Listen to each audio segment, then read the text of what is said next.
Hello, magandang tanghali, gabi at hapon sa inyong lahat. Ito na po ay ang second part ng aming trip or vlog sa aming trip sa Danang. And ito po yung papunta na kami sa taas. And I want to be stand corrected. It's more than like 20 minutes and more. Hindi po siya 16 minutes as what I have stated. And I really want you to experience this. And maganda sana kung medyo, glass or clear yung sa may paa or sa floor. Yeah. And anyway, later, ito makita nyo yung map ng pupuntahan namin. Something like this, pero more on sa baba pa. Tapos yan, yung may arrow, papunta circle, yan yung papunta sa hotel namin where we check in and papunta dun sa hotel. And ito na po yung paglalakad namin papunta sa paglilibot. Actually, this one, iniwan lang muna namin luggage namin sa may front desk kasi hindi pa time para mag-check-in. Alas 2 ata yung check-in, kaya hindi pa kami pwede. This was around 11 o'clock or 12 something. So, naglakad-lakad muna kami. At ito yung makita nyo, maganda yung fountain na to. Para ka talagang wala sa Vietnam, nandun ka sa ibang lugar. Ayan. Diba? Mayroon pang part dyan na ginagawa sila or ini-improve as you go up. Nakikita mo sa when you are riding the gondola. Gondola ba? Cable cart. Makikita nyo na may ginagawa pa sila. And doon sa may left part niyan, yung like the brewery, something. And this is the fountain. Mas maganda to sa gabi. We're trying to take a picture with, to this part. Kaso nga lang maraming tao kaya mahirap ko ng picture. Ayan, ito. Enjoy nyo na muna yung view ng fountain. Yan. Yeah, sabi niya Beer Plaza. And behind that Beer Plaza is, it's like fun park. I would love to ride on that. Libre naman siya kasi part siya ng package. Kaso nga lang, hindi ko siya na-try. I tried the indoor one and it's so nakakatakot. Ayan. Ito naman yung para kang, garden. Nakita niyo medyo maulap-ulap na. After a while, uulan na nito eh. Or mag-drizzle na. Ito Mas maganda to sa personal. Makita mo, wow. Parang yung nasa, yung mga fairy tales like Beauty and the Beast and stuff. Diba? Hayaan nyo na mahaba-haba tong vlog na to. Enjoy na rin yung view para feeling nyo nandun kayo namamasyal. Though, honestly, hindi namin napasyalan lahat because of time constraint. Kaya nga sabi ko sa inyo, mas maganda pag pumunta kayo dito, it will, you should stay here like 2 days. Para kahit napaulit-ulit kayo or hindi kayo nagmamadaling maglakad kung gusto nyo puntahan yung mga iba't ibang place. Yung map na nakita nyo kanina, mayroon pa yung part doon na hindi pinakita. Like that of the Bana Hills, no? The Golden Bridge. And yung parang rose garden and stuff. Pakita ko ulit yung isang mapa later on or maybe sa next vlog para makita nyo yung kabuuang mapa nito. Kasi meron silang sinatawag na A, B, B1, B2 and stuff. Pinakita ko lang ata sa inyo is the A. O, yan. Diba? Para kang nasa olden times, naka-castle. This one is called French Village. Ayan, yung previous vlog, din sila sumayaw. Yes. And of course, may mga shops naman dito, kaya hindi naman kayo magugutom in case nagugutom kayo or nauhaw kayo. On the right is Starbucks. Uy, hindi ko siya promote. Sorry, it's a coffee shop. Ayan. And then, ayan, Puro Castle. Maganda. Oh, eto. I think pinakita ko na to last week. Ngayon, dahil sa pinakita ko na last week, syempre, fast forward ko na.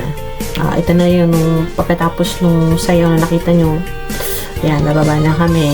And iniwan lang namin luggage namin sa front desk. Kasi hindi pa time para sa aming pag-check-in. Kaya yan. Sensya na kayo maalog. Pero, kaya sinabi ko, fast forward na to. Ayan. Mas maganda to sa personal, sinasabi ko sa inyo. Kaya, yan. Makita niyo talagang castle. Marami talagang French style. Kaya nga French village yung tawag eh. Baka ba China? Ayan. Sige, lakad tayo na lakad. Lakad. Ayan, medyo makulimlim. Medyo umambon nga dyan eh. Kasi yan, syempre, may mga stopover kami picture-picture. Tapos yan, papunta na kami dun sa may, parang may ginawa silang space for picture taking. Pero, pang autumn ba? Autumn or Halloween? I don't know how to say it. Pero parang ganun, kasi this one was like first week of October, October 1 or September 30 ata to. Ayan, yan. Picture-picture muna daw kami, ganun. And mind you, totoo lahat ng mga pumpkins na yan. Ang mga hindi lang totoo dyan, it's like the piano. Yan, yung piano doon. And of course, yung mga kanwaring mga violin, viola, bass. Okay, yan. Ang cute nga eh. Ang cute, very artistic din sila. Yan, ang ganda. So, enjoy nyo. And this is in Bana Hills. Going there, parang very, tahimik. Pero on top of the mountain pala, pero ang ganda, no? Hayan! O yan, hindi ko na sabihin ko. Bahala na kayo dyan, charis. Ayan, picture pa more. Ayan. Talaga yung cellphone ko, hindi naman justify yung makukuha yung colors eh.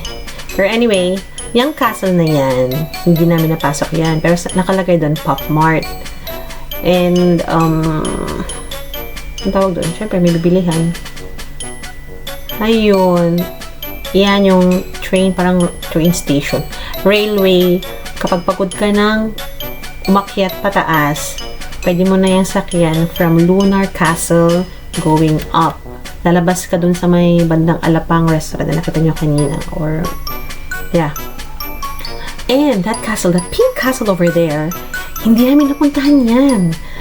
Kaya nga sabi ko sa inyo, dapat 2 nights kayo dyan. Or, bilisan yung maglakad. Ganon. Tapos yun sa banda na yan, pag bumaba kayo, makikita nyo sa map, meron yung parang maze na flower garden, parang ganon. Yeah. Pakita ko sa inyo bukas yung or sa next vlog yung picture nun. Or maybe at the end of the video, papakita ko sa inyo yung parang sinasabi kong flower maze. O yan yung pink garden. And ang ganda rin ng pagkakagawa nila ng hand structure na yan. Tapos meron silang parang atlas. Parang pasan ko ang daigdig. Ganun. Ay, tignan mo, maaraw na naman. Eh, kanina umuulan actually or umaambon. So, we took like about 20 minutes kasi parang napagod kami naglalakad. Ayan. Super init. Tapos yan, yung parang glass castle, glass window, glass door na yan. Hindi pa rin tapos yan kasi according sa nakita ko sa mapa, gagawin nilang parang fountain. Yan. Kaso nga lang, hindi pa tapos. Pero maganda rin na rin sa loob. Ang ganda. Hindi tinipid ang mga tiles and, materials. Yan. Tapos, lulusot kami sa kabila papunta sa Lunar Castle. Ayan, sabi niya, Lunar Castle. O, diba? Tapos, syempre, konting lakad-lakad, picture-picture. Ganun. Tapos pag nilalakad ka, malapit na yung flowers. Ayan yung fountain, kung saan dapat may fountain. Yes. Ayan. Tapos pumasok kami dyan. Lumabas kami dyan pala. Nagpumasok. Lumabas kami dyan. Siyempre, spectacular view again. Ayan. Mas marami ko makikita dyan. Siyempre, hindi ko na nakagip. O, diba? Yung sinasabi kong train-trainan kanina. Mga 2 to 3 minutes lang, makakarating ka na sa kabilang side. Instead of walking, going up where you came from. Charis. Yan, si Lunar Castle. Pag pumasok ka dyan, napakaluwag. Ano ba makikita dyan? Oh, yes. Ang makikita dyan is, meron yung parang 5-day theater. You will be watching a movie about 10 minutes. Pero ginawa na namin yan kinabukasan. Ang ginawa lang namin dyan is, di ba ang cute? Ang ginawa lang namin dyan is, punta kami sa isang parang, how do you call that? Parang siyang 4D theater. Ang pangalan niyan is, wait lang, hanapin ko ang pangalan niyan. Oh, yan diba si Atlas, pasan ko ang daigdig. Ang galing nga nilang gumawa dyan eh. Diba? Yun, Moon Junction Theater. Yun yung para bukas yung kinuha namin. Tapos, yung ginawa namin dyan, sa Flying Ice Theater. Yung talagang parang gumagalaw-galaw ka, parang naka-magic carpet. Oh, magic carpet. Ang ganda ng castle na yan. Promise. Sa labas. Pero imaginein mo, ikaw nakatira dyan. Tapos ganyan castle mo. Parang feeling ko, lungkot-lungkot. Ano kaya sila nung unang panahon no? Wild guess. Pero ang galing. Ito talaga, Bana Hills ang pinaka-pinupuntahan dito sa Danang. Ay, not dito. Diyan sa Danang. Yeah. Tapos yan, may fountain. Oh, I forgot to insert the clock. Picture ko yung clock. Sa clock sa gilid. Oh, pasensya na kayo maulog. Alog-alog talaga. Ayan. Ayan yung view. O, diba? Ang ganda. Ayun yung clock pala na zoom in, zoom out ko. Charis. Kaya sabi ko, ang hirap mag-picture kasi ang daming tao. Ayan. Screenshot ko para sa pak! O, diba? Sa pang view. Yung friend ko kumuha niyan. Tapos mag iPhone niya. iPhone, Charis. Ayan. Pumasok ako dyan. Pumasok muna ako dyan nung wala pa sila para makita ko. Naglalakad-lakad pa sila, picture-picture pa sila sa labas eh. So, ako muna pumasok dyan. Akala ko ano nakikita kasi napakaluwang. Parang, ha? Wala na lang makikita. Charis. Pero yan, sa side on the left, meron parang games. And it's about 100,000 dong. $4. Something like that, $4. Parang 250 pesos. Sa isang game. So, mananalo ka na naman ng stuff, toy and stuff. Yung nakita nyo kanina is the exit from the theater. And on your right, on the left pala, yun yung entrance ng theater. Pero bukas na namin, kinabukasan na namin ginawa yun. Pati yan, hindi kami nakapag-picture. Diba? Pero ang cute. Yan, akyat ka dyan, pupunta ka doon sa Flying Ice Theater. Kaso nga, hindi ko na na-picture sa loob kasi bawal. Bawal nang dala ng phone. Kahit man lang yung papasok kami, hindi ko na na-picturean. Pero the Flying Theater is 7 minutes? 3 minutes? Madalian lang.